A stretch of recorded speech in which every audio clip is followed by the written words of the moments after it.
زما نوم محمد یم، د کندوز ولایت اوسېدونکی یم. دغه دوه فرمانونه چې امیرالمؤمنین صادر کړي دي دا ډېر ښه فرمانونه دي چې یو دغه بعضې د هر شعبو کې چې کوم سړی رئیس شوی دی هغه ځان سره معاون یا مدیر یا دغه ټول د خپلو کورنۍ غړي دي او دا ځان سره نیولي دي په هره شعبه کې، که په ولسوالۍ کې، که په ولایت کې، که په څارنوالۍ کې، په ټولو شعبو کې همدا سلسله دوی روانه کړې ده.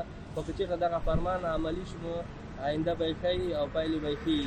او بل دغه کوم شرکتونه چې دغه کړي دي د خصوصي دوی شرکتونه چې دوی دغه کړي دي قراردادي شرکتونه چې کوم دي دغه که نورو خلکو ته دوی ورکړي او دغه کوم تعلیم یافته خلک چې دي د دوی نه استفاده وکړي نو هغوی به هم ورسره په کار شي او اقتصادي وضع به هم ښه شي ورسره او ټول خلک به په روزګار شي. نو دغه هم دوی په خپله ځان سره انحصار کړي دي. نو که چېرې دغه فرمانونه عملي شي نو انشاءالله پایلې به یې ښیي.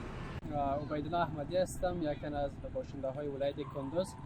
در رابطه با دو فرمانی که در این چند روز پیش البته اعلام شد ما خیلی از این خوشحال هستیم، واقعا خیلی خرسند شدیم، چرا که در حکومت گذشته هم همین قسم بود که در کنار یکی از فرض که وکیل بود یا هم در رأس قدرت قرار داشت، در کنارش تمام فرزندانش و اقاربش بود که وظیفه اجرا میکردن یا نمیکردن، مال بیت المال از مال بیت المال استفاده میکردن.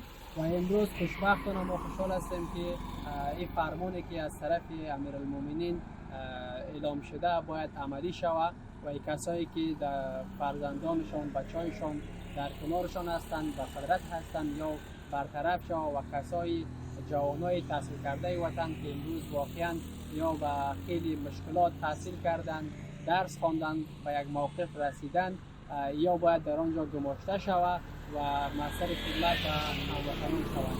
این یک گام خوبی هست، ما این را با خال نیک میگیریم، امیدوار هستم که این عملی شود. الرحمن الرحیم. محمد شعیبم د کندوز ولایت اوسیدونکی.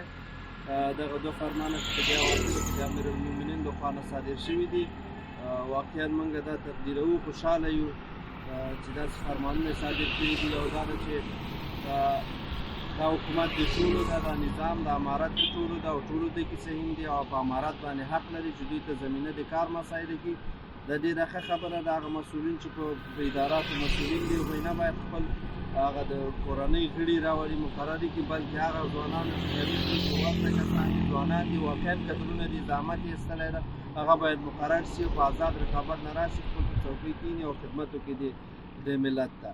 او بل دا فرمان چې موضوع د قراردادو ده، بلکل هغه مامورین چې معاش اخلي، کار ورته زمینه مساعده ده یا لږ یا ډېر موږ باندې قناعت کړی، وظیفه لري، مصروفه ده، دا قراردادونه باید هغه کسان ونیسي چې بیکاره وي یا مثلا وس او توان هم لري یا زحمت یې ایستلی ده، هغه هم باید په دې کې مصروفه چې کوم دې قرارداد کې راشي ونډه واخلي او برنده شي، خپل هغه کار هم په اهل کار ته وسپارل شي او در ضمن د دې چې زمینه د کار ورته هم مساعده شي، د بیکارۍ نه هم تقریبا مصروف کار وي.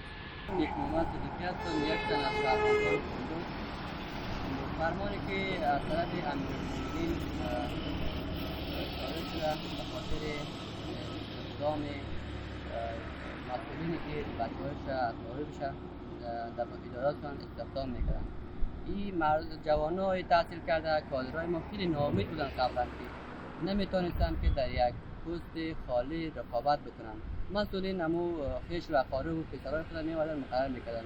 فرمانی که از سوی امیرالمؤمنین صادر شد با او فرمان آمده بود که دیگر هیچ مسئول نمیتونه که بچه‌های خود خویش اقارب خود در اداراتشان استخدام بکنن.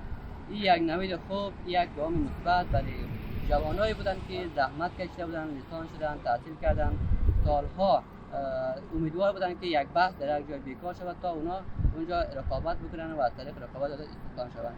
این یک نوید خوب و یک امیدوار کننده برای جوانایی است که دیگه تصمیم میگیرن که تا تحصیلاتشون ادامه بدن و به خاطر آبادی و ترقی وطن سهم خود را ادا نمایند. فرمان دیگری که از سوی امیرالمؤمنین صادر شده دیگر گفته که هیچ مسئول حکومتی نمیتونه که در قراردادها اشتراک کنه. این هم یک نوید خوبی برای شرکت‌داران است، برای مردمی که کاروبار قرارداد میکنن. یک نوع خوب برای مردم هست و ایره هم ما به عنوان یک شهروند از این فرمان امیرالمومنین استقبال میکنیم و ایره یک گام مثبت در عرصه ترقی و پیشرفت و محو و کاهش فساد در ادارات خصوصی میکنیم. بسم الله الرحمن الرحیم. اکمل رحمانی ما د کندوز ولایت اوسیدونکی زه ډېر خوشبیني لرم دا آخري فرمان چې امیرالمومنین صاحب صادر کړ چې هېڅوک نشي کولی په اداراتو کې خپل زوی ورور یا د یو فامیل نه هغه کسان چې خپل دي سره په اداراتو کار کوي او بل هغه قراردادونه چې د افغانستان په ولایاتو کې د روغونې یا د بل قراردادونه د قومندانیو دي یا نور قراردادونه دي دا هېڅوک چې په دولت کې کوم کس هلته شامل وي نشي کولی دا قراردادونه واقعیت چې دا اسلامي حکومت معلومه خبر ده چې بلکل داسې یو فرمان یې صادر کړی چې دا د اسلام واقعي یو رکن یې ژوندی کړی. خو زه موږ ټول خوشبینه یو چې لکه سابق حکومت کې به لکه خپل رئیس به قرارداد ونیوه 1 لک وربه که یو بل ته په اجاره باندې په 20,000 نو له سر تاخیر پورې یو بل ته به خوړل و او خوړلو یا پروژه به چې تطبیق شوله هغه کې هېڅ کیفیت به نه و. اوس بلکل دا کار داسې یو قانوني کار شوی چې له خیر که 1 لک روپۍ هغه مصرف به 1 لک دلته کېږي. له دې نه موږ ټول د افغانستان خلک خوشبینه دي.